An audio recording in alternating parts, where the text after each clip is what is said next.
Hello everyone, just let me get a seat here.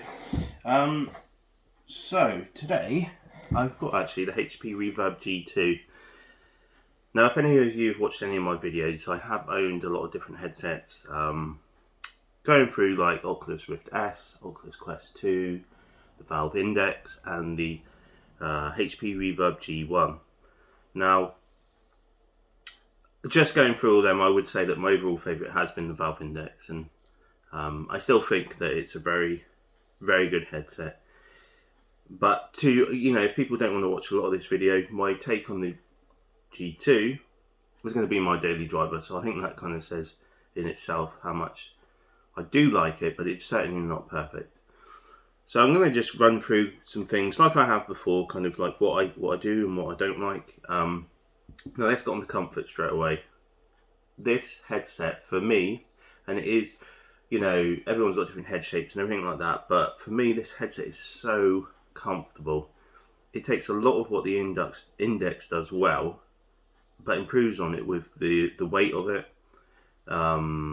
That's pretty much it, to be honest, but it feels so comfortable. There was a point where I actually thought I felt more sleepy because it was just that comfortable on my head. It was kind of, I don't know if that's a good thing, but it certainly felt that comfortable that I could be in it for hours, I think. And I have been in it for a little while, not hours, but and it's not been an issue. Now you may have noticed it does come with like the Index type magnetic interface, and that is comfortable. That is really comfortable. But I have, if you've watched any of MRTV, said about the Samsung Odyssey Plus VR cover, and I think this, it's so comfortable, and the field of view's a bit bigger. I personally really like this over this, although this is good, but this is just better, and I'll get a bit more into that as well. So the huge pro here, and I think it's one of the biggest selling points for me, is the comfort. Absolutely amazing. And you may have noticed, we're going to audio, but I've actually took the headphones off. Now the audio is the same as the Index, pretty much. I've not noticed any difference, and they're really good, really, really good, and they don't, they're not in your ears, but you got the option of taking them off. With the Index, you didn't like that, so I like the option of that, because I've got some Logitech, I can't think what they're, the wireless headset anyway, and I find them super comfortable, really good sound, and I personally just wanted my own headset, rather than faffing around with the sound within Windows, like changing games and stuff, and I just liked, that's kind of the way I went about it. And also because the mic in this isn't great, especially coming from any of the other headsets, to be fair, but the Index mic was brilliant. This mic, nah. I tried fiddling in with the volumes, because I watched a lot of videos saying about if you change the volume down from 100%, but no, the mic in this just isn't that great, to be honest. The sound, yeah, it's good, but for me, I just wanted, and what I love about this, actually, I could get my headset easily around this, like with the Rift S. Always had trouble with that. Even say with the Quest 2, although that was better than the Rift S for kind of getting headsets on. Now let's get into the visuals, because I think a lot of people are going to be actually thinking about that. So the clarity and the colour is really good.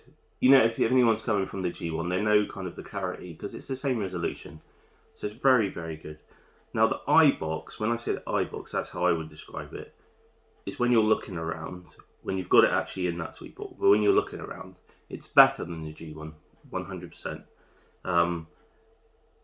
I would say it's not as good as the Index, it's not as good as the Quest 2. It's very close to the Rift S. I would say it's slightly less than the Rift S even. But the eye box is certainly bigger than the G1, and I think that's nice with this, that coming from the G1, because I think the G1 was a good headset when it worked. So I think, the eye box is bigger, certainly a lot bigger than the G1, but slightly lacking behind some of the other ones, in terms of that, when you're looking around, how distorted it, well, not distorted, but kind of the blurriness, should I say. So that, I would say, is a positive, but also a kind of a con, but for me, it's not enough of an issue that it takes away from the headset. Now, there's a difference now with the sweet spot, because I think you get a lot of mixed opinions on this, and I guess it does depend on your shape of your face and kind of where your eyes are to the lenses. But the sweet spot is actually very small, and when I say that, it's kind of like where you need to have the headset on to get that clear and that eye box as wide as you can. I would say it may be slightly bigger than the G1. I'm not really sure, to be honest, if I'm quite honest, because I can't remember the G1 really well. I remember it going when I was in a race, because this is around sim racing really. I've not used the controllers like that, so I just want to put that out there. With the G1, it would go out and I'd have to keep moving it around trying to get it in. That really did put me off. With this, it may be because of the comfort and where I've got it. I can get it into the sweet spot and it hasn't moved, and I've done like our race and not had any issues, so that's a huge bonus. But I do notice that the sweet spot, if it does slightly go out and it doesn't take a lot, it does become quite blurry quite quick. It's certainly worse than the Quest 2's got a really big sweet spot. The Index is actually quite small but bigger than this still. So I think the sweet spot for this is the weakest point. But for me, like I said, once I've got it in place, I've not had an issue with it. So in reference to that, it's not really an issue for me. But I could imagine if you're moving your head around, then it may move out a bit more. And, there are other headsets that just do it better, to be quite honest. But when we go to visuals, as an overall, and when I've got it in that sweet spot in the eye box, this thing is amazing. It is the best clarity. It's got slightly better colours than the G1. It's got that big eye box. It's kind of a different experience within sim racing. Like in iRacing, I run a 2080 Ti and a 9700K. They're both overclocked quite a lot. And I was quite surprised. It actually runs it at the full resolution, which with the barrel distortion is just over 3000 per eye pixels, and that is a lot. And I thought, it isn't, but iRacing seems very optimized for VR, and I can actually run it at the full resolution, and it looks amazing. Now, in terms of ACC, I did try that. It certainly doesn't look the same. It certainly doesn't run the same, but I think a lot of headsets, well, pretty much all of them, maybe part of the Rift S run quite well in ACC on my setup. This one I can get it to work, even hit 90 FPS, but it certainly is not even close to what I could get with iRacing. I think I ran this at 50% super sample and a lot of settings turned down. And I guess that could go onto the software, because the Oculus software I think is the best in terms of, especially if you're running that reprojection, that lower frame rate. This, because it's got that added software on top of like Steam VR, because you need the Windows Mixed Reality. I actually have never had an issue with the Windows Mixed Reality, and I kind of like it. But it is an added software on top of using another software like Steam VR. But for me, it's not a huge issue. I know that may put some people off, but for me, no. I think, it is what it is, and I hope they continue to improve it, because it does seem slightly better than it used to be. And I find it quite easy to use.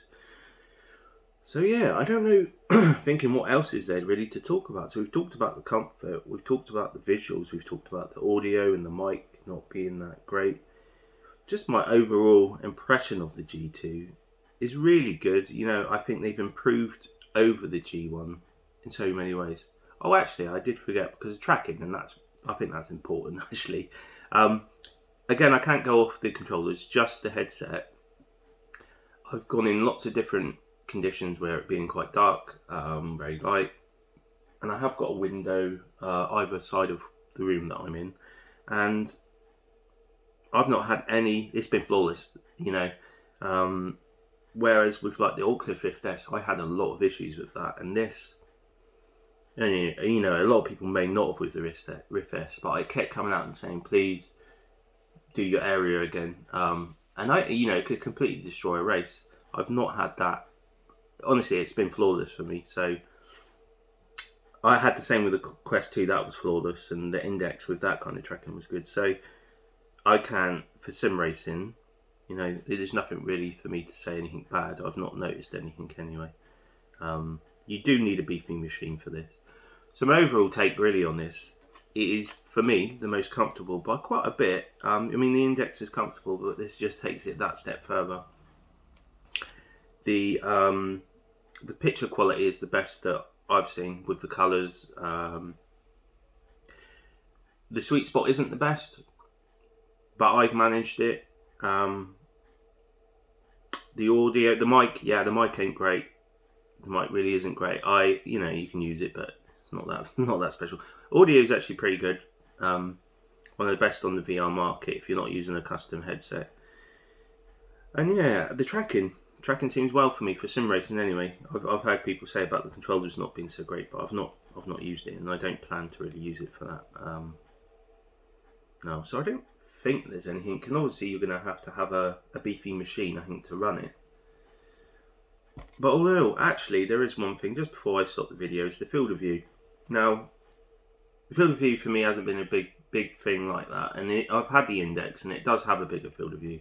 So with this with the standard head interface, facial interface, I would say it's very much the same as, it felt very much the same as kind of the Quest 2 Rift S, but smaller than the index.